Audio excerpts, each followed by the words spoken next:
ამ ხუთი ბავშვიდან უფროსი ანი 10 წლისაა, ყველაზე უმცროსი კი 2-ის. 4 ძმას და 1 დას ამ ოთახში ერთმანეთზე მიყუდებულ 5 საწოლზე სცინავს. აქვეა შეშის ღუმელი. ბავშვები ერთად მის სიახლოვეს ვერ თავსდებიან, ამიტომ რიგრიგობით ფებიან. ღუმელიდან მჟუტავით ცეცხლის ალი თან ათბობს, თან სადილს ამზადებს, თან ანათებს. სახლში დენი არ აქვთ და მხოლოდ მეზობლისგან ნაწყალობები ერთი ნათურა ებრძვის სიბნელეს. ოჯახს არც წყალი აქვს და არც ბუნებრივი აირი. მრავალშვილიანმა დედამ რამდენჯერმე მიმართა შესაბამის სამსახურებს, მაგრამ ამაოდ. რამდენი ხანია რაც ესეთ გაუსაზღვის პირობებში გიწევთ 5 შვილის აღზრდა? 9 წელია. სახელმწიფოს მხრიდან კიგეონებოდნენ, პირდებოდნენ, მაგრამ არანაირი დახმარება არ ჰქონია. შემოსახლებულებოდ კი და ეს ეკუთვნოდა ადრე გამწვანების კანტორას. განცხადება კი რამდენჯერ დაწერია ჩემს ახლა მის დავწერი, მაგრამ არანაირი არაფერი მოგწეს. რეაგირება არ ყოფილა. არა, საერთოდ არა. უარი მითხეს, ეხლა სულ დავწერი. ისე არის, რომ თვითონ თემოძლის გამყავს ბავშვები. 25 წელია რაც აქ ცხოვრობ ამ შენობაში. და ჩემი გოგო კიდე მეუღლესთან 3 წელია რაც დაშორდა და ძალიან ცუდ მდგომარეობაში ყავდა, ყველანაირად ავიწროებდა, ამცირებდა ჩემს შვილს და არანაირად არ ეხმარებოდა, გვერდში არ ედგა. ეკონომიათაც ძალიან გვიჭირს, სახლის კარგად ჩანს, რომ არა ვართ კაი მდგომარეობაში, არანაირი პირობები არ გვაქვს, არც შუქი, არც წყალი, არც გაზი, არანაირად ხელი არ გვეწყობა არაფერში. ეხლა ხან მუნიციპალიტეტიდან იყვნენ დაგვიყვნენ ვითომ დაკანონებაზე იმას ვიზამ თუ არ ვიცი რას იზავენ, დაგვიკანონებენ თუ არა, ამას მეცეს. უკვე 3 წელია მარტოხელა მრავალშვილიანი დედა ამ ქოხში შვილებთან და მშობლებთან ერთად ცხოვრობს. სახლი, სადაც 5 მცირეწლოვან პატარას უწევს ცხოვრება, თითქმის დანგრეულია. საძინებელი შესაძლოა ერთ დღესაც ჩამოიშალოს, რადგან კედლები მყარი არ არის. ბავშვების ყოველდღიურ ცხოვრებასაც დანგრევის პირას მყოფ სახლში ცხოვრების კვალი ატყვია. მათი თამაში არაა სახლობანა. ისინი დანგრეული სახლიდან გაქცევის იმიტაციას აკეთებენ და ასე თამაშობენ. ეხლა როცა ჯაშიაშვილების მრავალშვილიან ოჯახში ამ სიუჟეტს ვამზადებთ, ახალი წლის დაგროვებიდან თითქმის 1 თვე იცვლება. თუმცა თუ ამ სათამაშოთი გამშვით, რომელიც უფროსი ბავშვიდან უმცროს ბავშვს გადაეცემა, უნდა ვივარაუდოთ, რომ თოვლის ბაბუამ ამ ქოხს გულგრილად ჩაუვარა. ანი ჯაშიაშვილი ამ ბავშვებს შორის ყველაზე უფროსია. ის 10 წლისაა და შეიძლება ითქვას, რომ დედის მარჯვენა ხელია. მისი ყველა დილა ერთმანეთს გავს. ყოველ დილით ადრე ადგომა, საჭმლის მომზადებაში მოხმარება, ძმების მიხედვა. ხშირად საუზმეზეც უარს ამბობს, რათა ძმებს მეტი საკვები დარჩეთ. მაგრამ დედის კატეგორიულობის გამო საუზმობა მაინც უწევს ხოლმე. მერე სკოლისკენ მიმავალი გზაა. ბევრი თანატოლისგან განსხვავებით, ანი თავს ბედნიერად ვერ გზნობს, რადგან საღლზე ფიქრი არ ასვენებს და გაკვეთილების მოსამზადებლად დროც არ რჩება. ჩემი ყველაზე დიდი სურვილი არის, რომ გქონდეს სახლი, მე და დედაცემს ძალიან გვინდა და გვიჭერს სახლის პრობლემები. და ვერ ვსწავლობ გაკვეთილებს, როცა სასწავლი მაქვს და ვერ მეხმარება დედაჩემი, იმიტომ რომ ძალიან გართულებულია პროგრამები. სკოლიდან წიგნებით გვეხმარებიან და როლებს ჩვენ თვითონ ვყიდულობთ. ფსიქოლოგი ამბობს, რომ სოციალურად გაჭირვებულ ოჯახში მცხოვრებ ბავშვებს, რომლებიც გონება გახსნილობით გამოირჩევიან, ცუდ პირობებში ცხოვრება თავიანთ კვალს ამჩნევს. მისი თქმით, სახელმწიფო ამგვარ ბავშვებზე განსაკუთრებულად უნდა ზრუნავდეს. ბავშვი, რომელიც შეწუხებულია იმ საკითხებით, რომლის მოგვარებაც მას არ შეუძლია, რომელიც მისი შესაძლებლობების ფარგლებს ცდება, განსაკუთრებით იდრგუნება და მძიმედ განიცდის თავის მდგომარეობას. მაგალითად, როდესაც ეკონომიური გაჭირვება, სახლის არ ქონა, ნორმალური პირობების, საცხოვრებელი პირობების არ ქონას ხდება ბავშვი, ის ფაქტიურად დაუძლეველი წინააღმდეგობების წინაშეა და ეს როგორც წესი აქვეითებს მის შესაძლებლობებს სწავლაში და ზოგადად უქმნის ასეთ ბავშვებს დეპრესიულ ფონს და დაბალი თვალშეფასების შესაძლებლობას უძლიერებს, რაც ნამდვილად ძალიან საშიში შეიძლება იყოს. ჯაშიაშვილები ყოველთვიურად 250 ლარს იღებენ. ანუ თითო ბავშვზე 50 ლარია გათვალისწინებული. მასობრივი უმუშევრობისა და ინფლაციის პერიოდში ამ შემოსავლით არსებობა ძალიან ძნელია. მით უმეტეს ძნელია ბავშვისა და უფროსების ნატურის ასრულება, ოდესღაც დამწვარი სახლის ჩანაცვლება, არა ნახევრად დანგრეული ქოხით, არამედ ნორმალური, თუნდაც პატარა კოპწია სახლით. ოპერაციის შემდეგ პატრიარქი თავს კარგად გრძნობს და ის ინტენსიური თერაპიის განყოფილებაშია გადაყვანილი.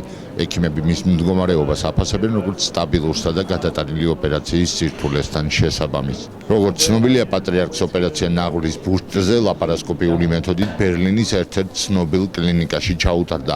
ოპერაციის დასრულების შემდეგ კომენტარი გააკეთა პატრიარქის პირადმა ექიმმაც. კლინიკაში იმყოფებიან სასულიერო პირები, რომლებიც ოპერაციის დასრულებას ელოდებოდნენ. ოპერაცია თბილისის დროით 11 საათზე დაიწყო. ოპერაცია აუცილებელი იყო, ჩატარდა ძალიან კარგ დონეზე, გესმოდათ რომ კმაყოფილები არიან, როცა ოპერატორი თვითონ კმაყოფილია და როცა პაციენტის მდგომარეობა შემიდოს უწმიდეს, მაგრამ პაციენტ ყველაფერი კარგად არის.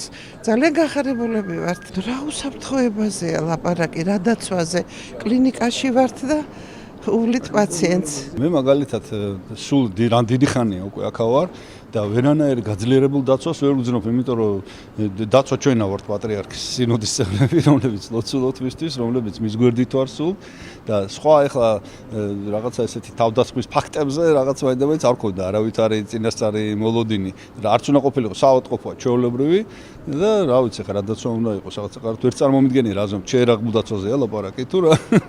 We just did an operation on him. ოპერაცია წარმატებით დასრულდა, ის თავს ძალიან კარგად გრძნობს, რაც შეეხება რეაბილიტაციის პროცესს, უნდა დაველოდოთ მომდევნო რამდენიმე დღეს. ამ მომენტისთვის ჩვენ მოხარულები ვართ, რომ ოპერაციამ კარგად ჩაიარა და ის თავს კარგად გრძნობს. სავარაუდოდ სამშობლოში გაფრენამდე მას კიდევ რამდენიმე დღით ჰოსპიტალში დარჩენა მოუწევს.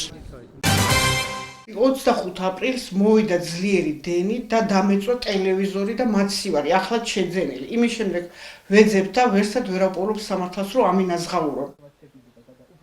სოფელ შაშიანში მცხოვრებმა მზია მირიანაშვილმა ტექნიკის დაზიანების მიზეზის დასადგენად სპეციალიზირებულ კომპანიას მიმართა, რომლის დასკვნის თანახმადაც ტექნიკა მაღალი ძაბვის გამოდაზიანდა. დიაგნოსტიკის შედეგად დადგინდა, რომ მაღალი ძაბვისგან ტელევიზორის კვების ბლოკი დაზიანდა. კვების ბლოკი შეკეთდა, მომსახურების რაოდენობა 160 ლარი. დიაგნოსტიკის შედეგად დადგინდა, რომ მაცივარს დაზიანებული აქვს პლატა, რაც გამოწვეულია მაღალი ძაბვის შედეგად. მომსახურების საფასური 140 ლარი. ტექნიკური შემოწმების მსგავსი პასუხის მიუხედავად დაზარალებულ მზია მირიანაშვილს დაზიანებული ნივთების შეკეთების საფასურის გადახდა საკუთარი ჯიბიდან მოუწია. გავაკეთე ჩემი ხარჯებით, დასკვნა ხელში მიჭირდა, დამიჯდა 300 ლარი ორივე. კახეთის ენერგოდისტრიბუცია მომწერა, რომ ჩვენ შევამოწმებთ და ჩვენ ბრალი არ არის, მაღალი ძაბვა არა ყოფილაო. და არ აგინაზღაურებთ. აი დასკვნა მიჭირავს ხელში და მაინც მეუბნებიან ჩვენი ბრალი არ არისო. მირიანაშვილთან დაკავშირებული ინციდენტი, რომ ერთეულის შემთხვევა არაა, რეგიონებში ენერგოომბუდსმენის წარმომადგენლებიც ადასტურებენ. სოფო აივაზიშვილი ამბობს, რომ კახეთში პრობლემა განსაკუთრებით აქტუალურია.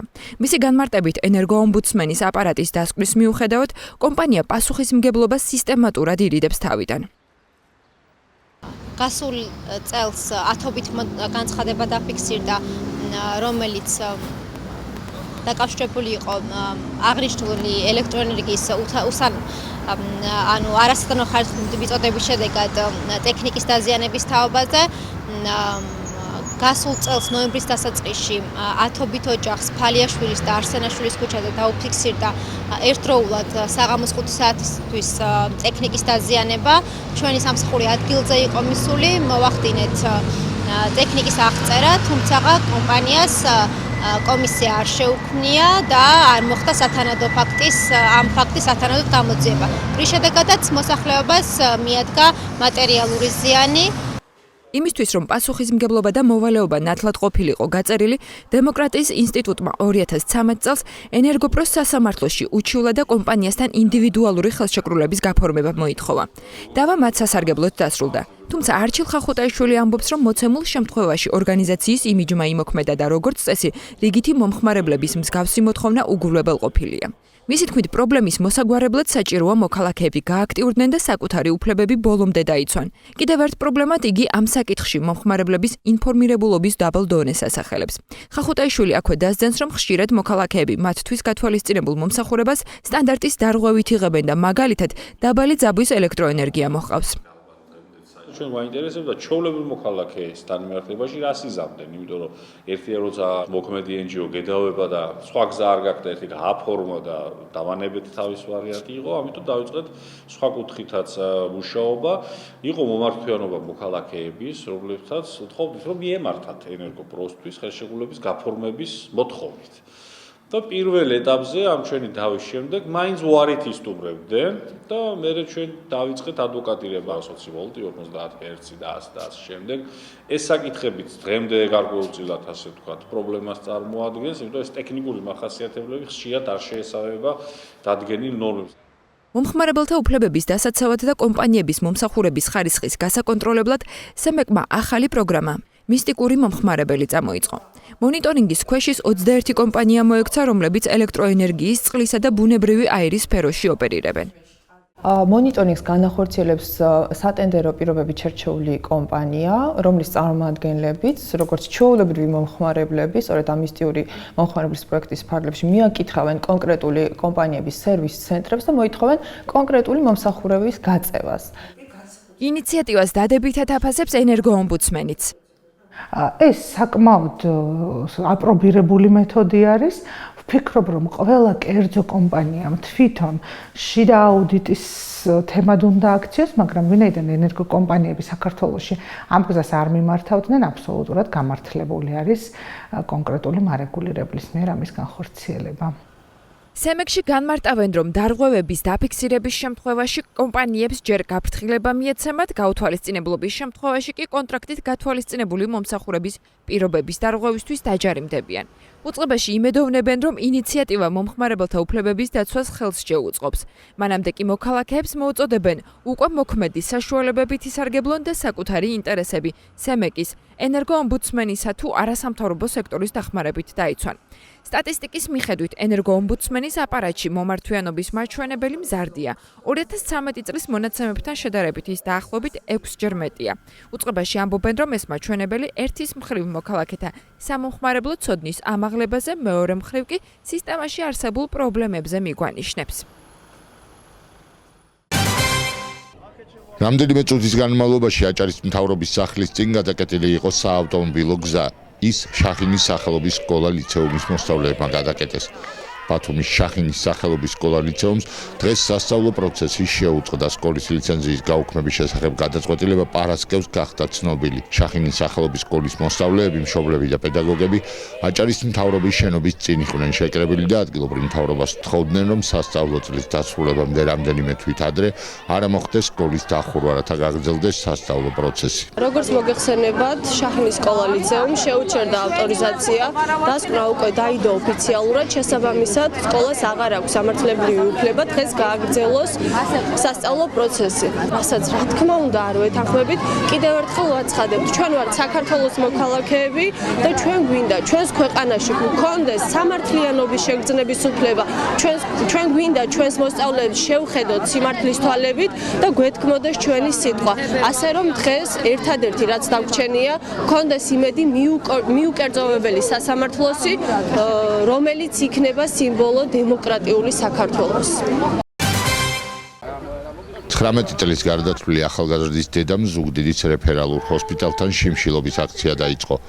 ირინა წურწუმია მისი შვილი შოთიკო ცირგაიას გარდაცვალების მიზეზების გამოძიებას ითხოვს. ოჯახის წევრები და ნათესავები ეჭობენ, რომ გარდაცვალების მიზეზი ექიმების მხრიდან დაუდევრობა გახდა. საქმეზე მოკვლევა უკვე დაიწყო სამედიცინო საქმიანობის სახელმწიფო რეგულირების სააგენტომ.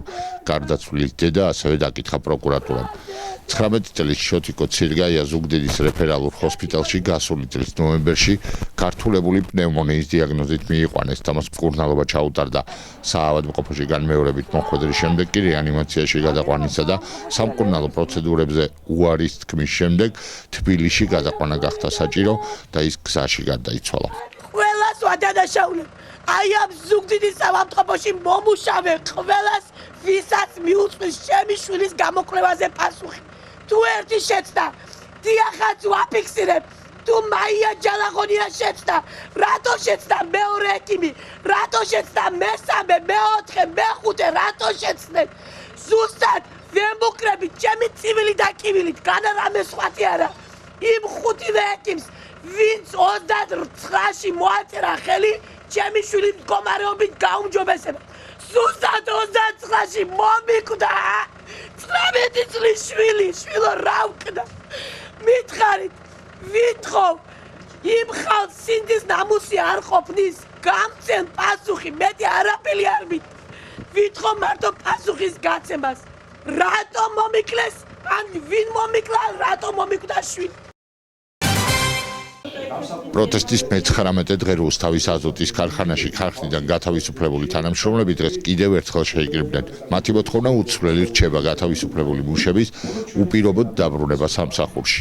უამინდობის გამო პროფკავშირები და აქციის მონაწილეები დღეს სააქტო დარბაზში შეიკრიბნენ.